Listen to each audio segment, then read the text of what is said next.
Oameni buni, fraților, salutare și Doamne ajută! Am pentru dumneavoastră, pentru voi, un video deosebit de interesant.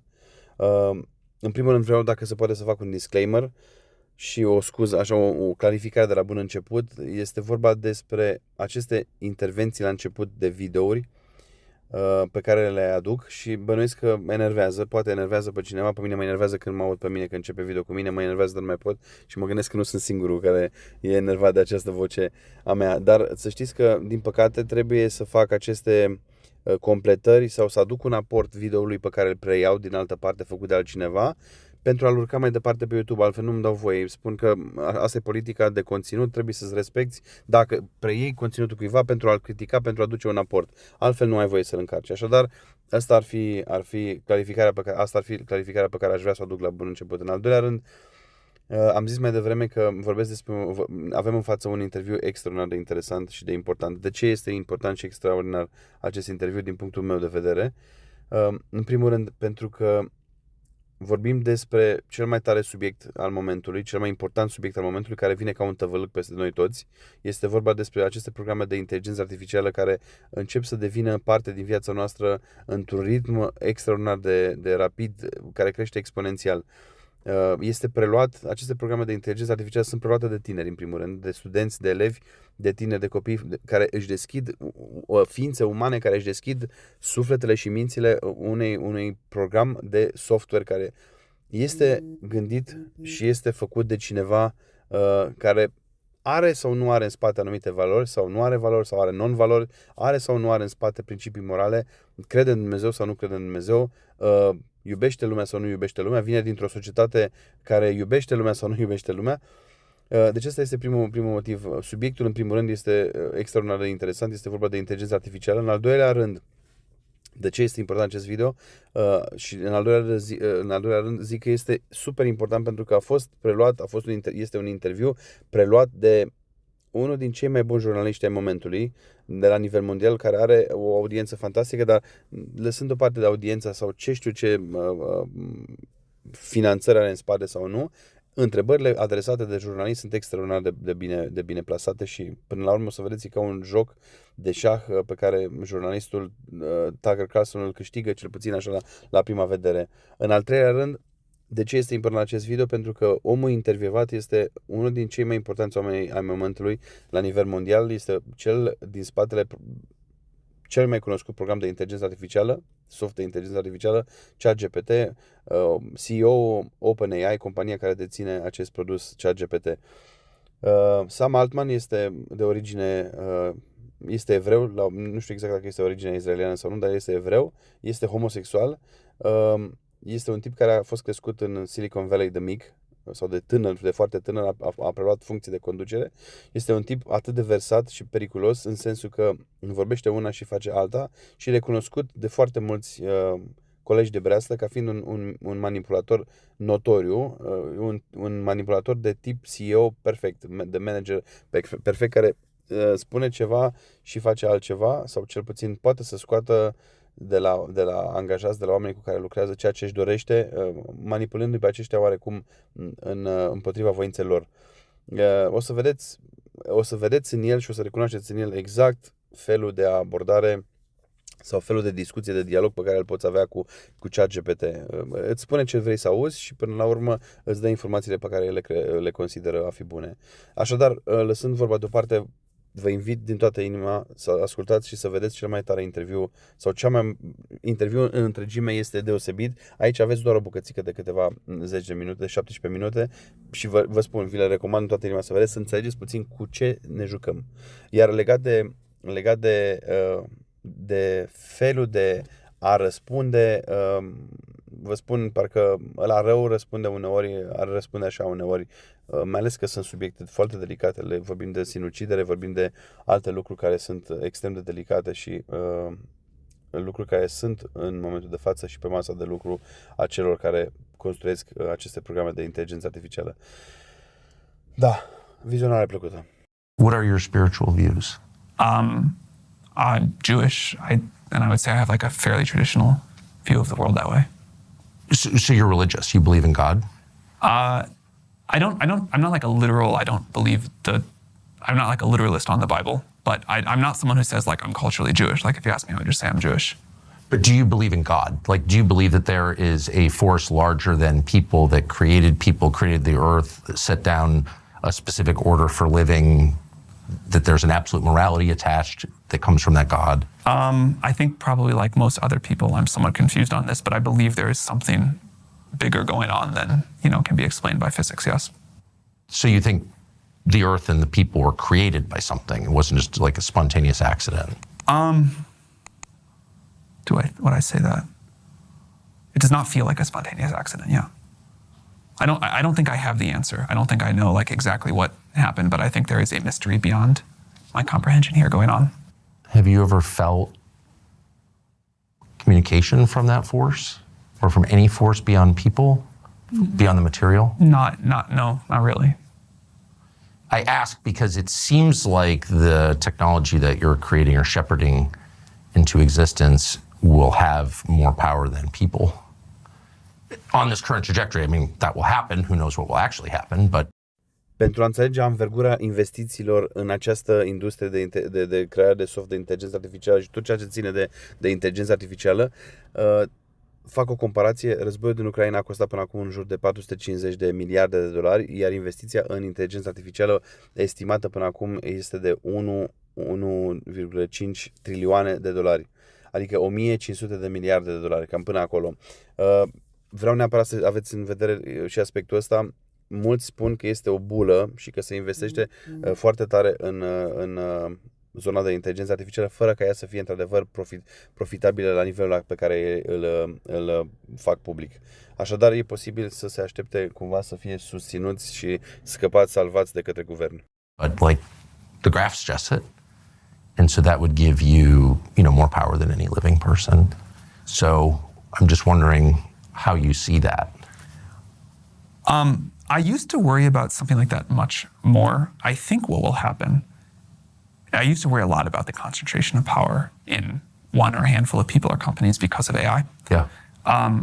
What it looks like to me now, and again, this may evolve again over time, is that it'll be a huge up-leveling of people where everybody will be a lot more powerful, or everybody that embraces the technology will be a lot more powerful. But that's actually okay. That scares me much less than a small number of people getting a ton more power. If the kind of like ability of each of us just goes up a lot because we're using this technology and we're able to be more productive or more creative or discover new science, and it's a pretty broadly distributed thing, like billions of people are using it, that I can wrap my head around. That feels okay. So you don't think this will result in a radical concentration in power? It looks like not, but again, the trajectory could shift again and we'd have to adapt. I used to be very worried about that, and I think the kind of conception a lot of us in the field had about how this might go could have led to a world like that. But what's happening now is tons of people use ChatGPT and other chatbots, and they're all more capable. They're all kind of doing more. They're all, able to achieve more, start new businesses, come up with new knowledge, and that feels pretty good.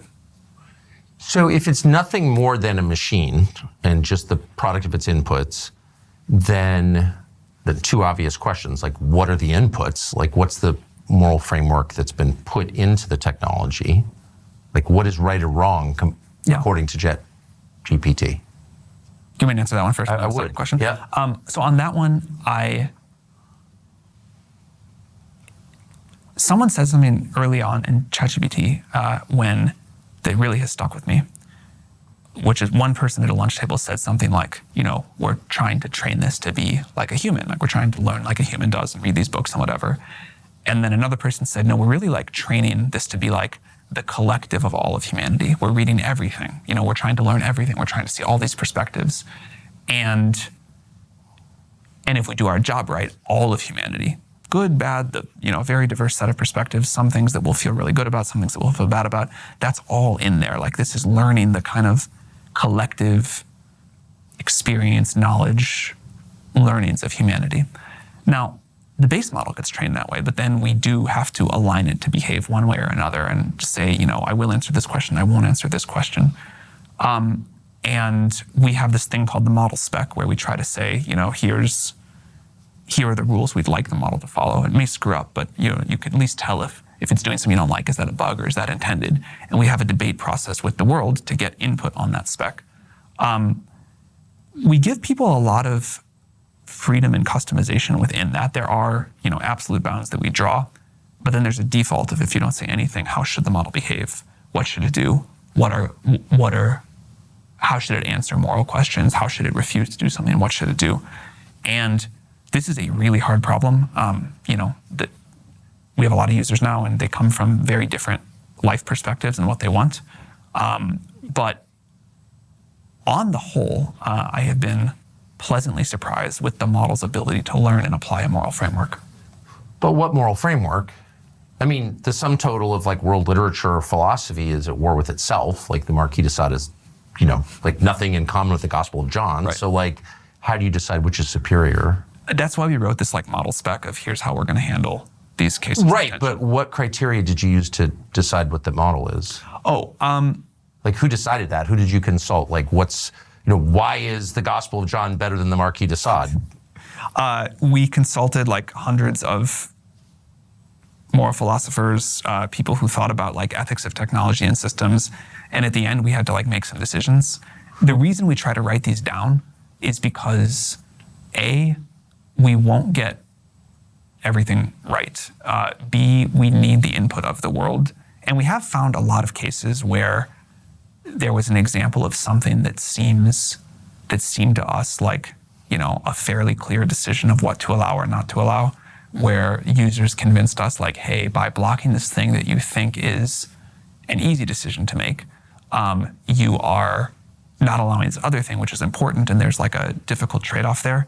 In general, the attention so a principle that I normally like is to treat our adult users like adults, very strong guarantees on privacy, very strong guarantees on individual user freedom, and this is a tool we are building. You get to use it within very broad framework. Within a very, very broad framework. On the other hand, as this technology becomes more and more powerful, there are clear examples of where society has an interest that is in significant tension with user freedom. And we could start with an obvious one, like, should ChatGPT teach you how to make a bioweapon? Now, you might say, hey, I'm just really interested in biology, and I'm a biologist, and I want to, I'm not going to do anything bad with this. I just want to learn. And I could go read a bunch of books, but ChatGPT can teach me faster, and I want to learn how to, I want to learn about like novel virus synthesis or whatever. And maybe you do. Maybe you really don't want to like cause any harm. But I don't think it's in society's interest for ChatGPT to help people build bioweapons, and so that's a case. Sure, that's an easy one though. There are a lot of tougher ones. I did say start with an easy one. Yeah.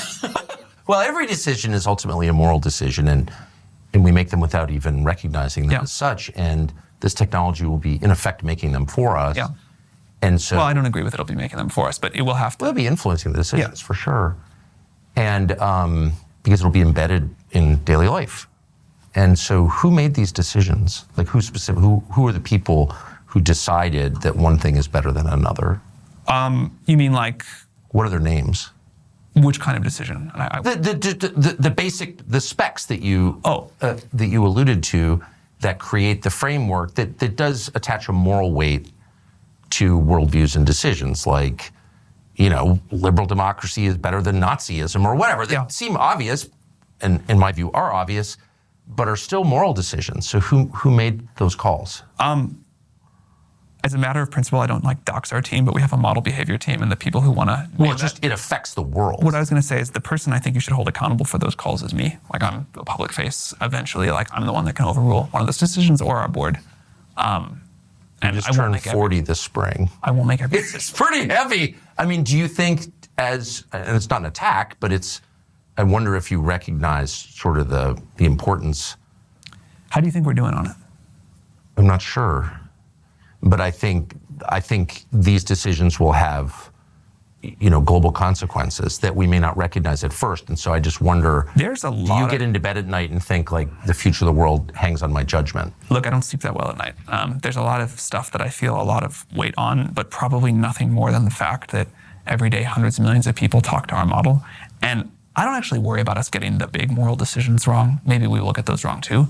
But what I lose much sleep over is the very small decisions we make about a way a model may behave slightly differently. But it's talking to hundreds of millions of people, so the net impact is big. So, but I mean, all through history, like recorded history up until like 1945, people always deferred to what they conceived of as a higher power in order. Hammurabi did this. Every moral code is written with reference to a higher power. There's never been anybody who's like, well, that kind of seems better than that.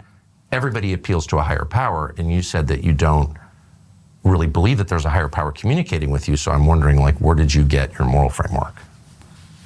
I mean, like everybody else, I think the environment I was brought up in probably is the biggest thing. Like my family, my community, my school, my religion, probably that. Do you ever think, which is, I mean, I think that's a very American answer, like everyone kind of feels that way. But in your specific case, since you said these decisions rest with you, that means that the milieu in which you grew up and the assumptions that you imbibed over years are going to be transmitted to the globe, to billions of people. That's like a big thing. I want to be clear. I view myself more as like I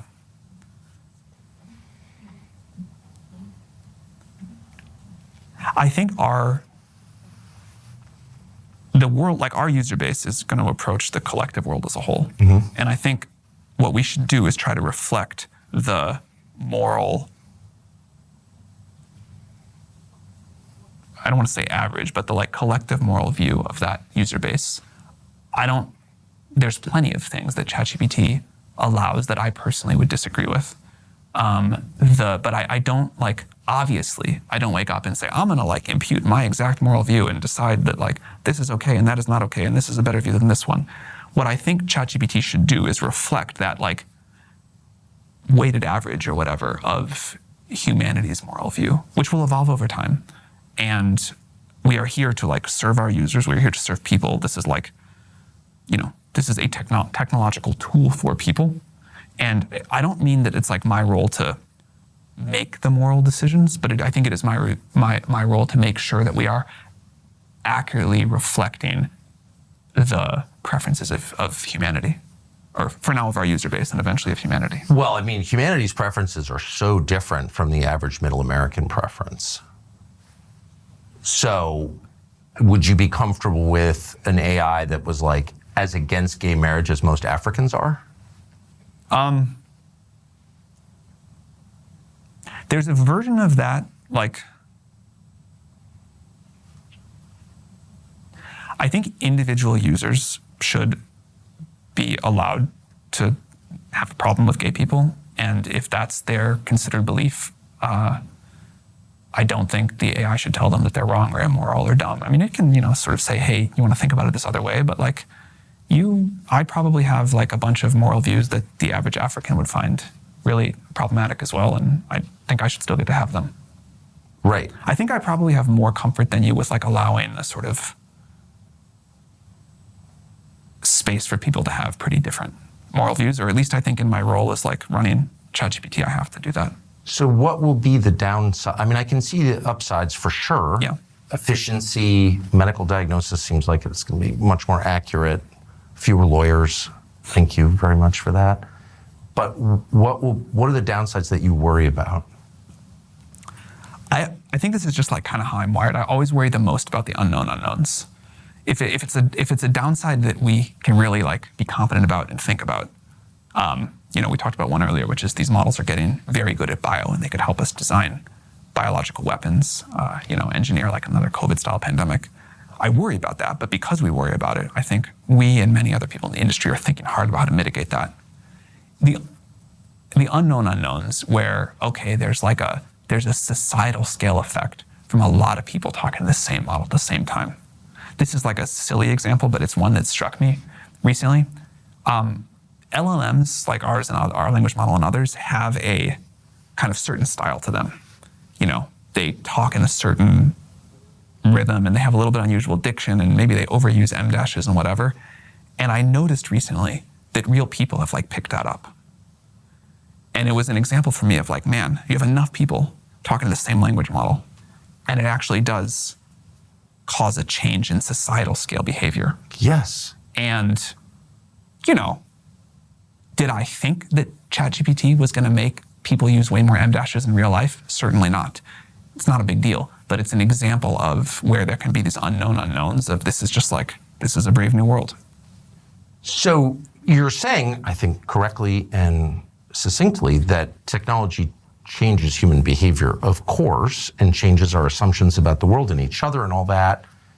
And a lot of this you can't predict, but considering that we know that, why shouldn't the internal moral framework of the technology be totally transparent?